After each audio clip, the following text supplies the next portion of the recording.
अध्यक्ष महोदय, मंत्री महोदय, मंत्री महोदय, हे सरकार गंभीर नाही अध्यक्ष महाराज. मंत्री महोदय सांगितलं ना अध्यक्ष महोदय, वडेट्टीवार साहेब बोला. अहो, 2 शेतकऱ्यांच्या आत्महत्या झाल्या. हे काय भूषणावं आहे का? 2 शेतकऱ्यांच्या आत्महत्या झाल्या. एका आत्ता अधिवेशन सुरू असताना बिश्नोई गँगचा मोरक्या लोणकर, शुभम लोणकर हा USA मधून फोन करतो. यांनी पहिल्या आलेल्या धमकीच्या वेळेस फोन ब्लॉक केला. त्यांच्या नगरसेवकाला फोन करून सांगतो. ओ थांबा ना जरा प्लीज. ओ काल आलेली धमकी आहे. परंतु आम्ही असं नका करू गुलाबराव. तुम्ही आम्ही आमदार आहोत. वडेट्टीवार साहेब घ्या पुढे घ्या. नाही मी अध्यक्ष महोदय, काल आलेली धमकी, हे फोन उचलत नाहीत त्याचा म्हणून त्या शुभम लोणकरचा USA वरून मी तुम्हाला टेप जर ऐकून दाखवली सगळी, त्याच्या ऑडिओ रेकॉर्ड आहे सगळा. अध्यक्ष महोदय USA फोन करतो आणि त्याला सांगा म्हणतो की त्यांनी जर पैसे दिले नाहीत तर त्याला खतम करून टाकू. अरे काल झाली धमकी.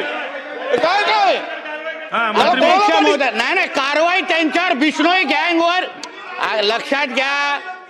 ऐकून घ्या मंत्री महोदय. अहो पण त्या भूमिकेबद्दल बोलल्यात ना सरकार म्हणून परत करताय तुम्ही. वडेट्टीवार साहेब ऐकून घ्या.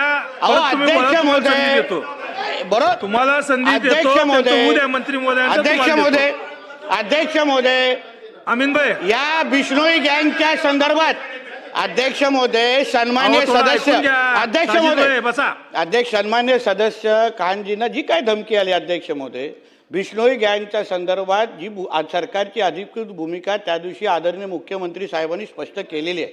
कुठल्याही पद्धतीची धमकी आमचे आदरणीय सदस्य असतील की कोणाची दादागिरी खपून घेणार नाही हे फ्लोर ऑफ द हाऊसवर अध्यक्ष महोदय सांगितलंय. आणि म्हणून आदरणीय सदस्यांच्या बाबतीमध्ये जी काय त्यांची तक्रार आहे, जी काय माहिती आहे त्यांनी द्यावी. निश्चित ऑडिओ क्लिपिंग पण जे तुमच्याकडे पुरावे आहेत खान साहेब, जे तुमच्याकडे पुरावे आहेत ते तुम्ही पोलिसांना द्या. दखल निश्चितपणे घेतली जाईल अध्यक्ष.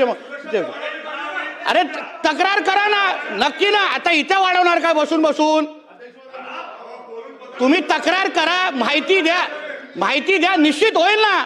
कोण बोलताय याच्यामध्ये? नाही, कोणच बोलत नाही अध्यक्ष महोदय. आणि त्या दिवशी सीएम साहेबांनी या बाबतीमध्ये भूमिका स्पष्ट केली अध्यक्ष महोदय. मग परत तुम्ही याची परवानगी आहे कसं काय? ना भाऊ. महोदयांनी जे भूमिका इथं मांडलेली आहे, मंत्री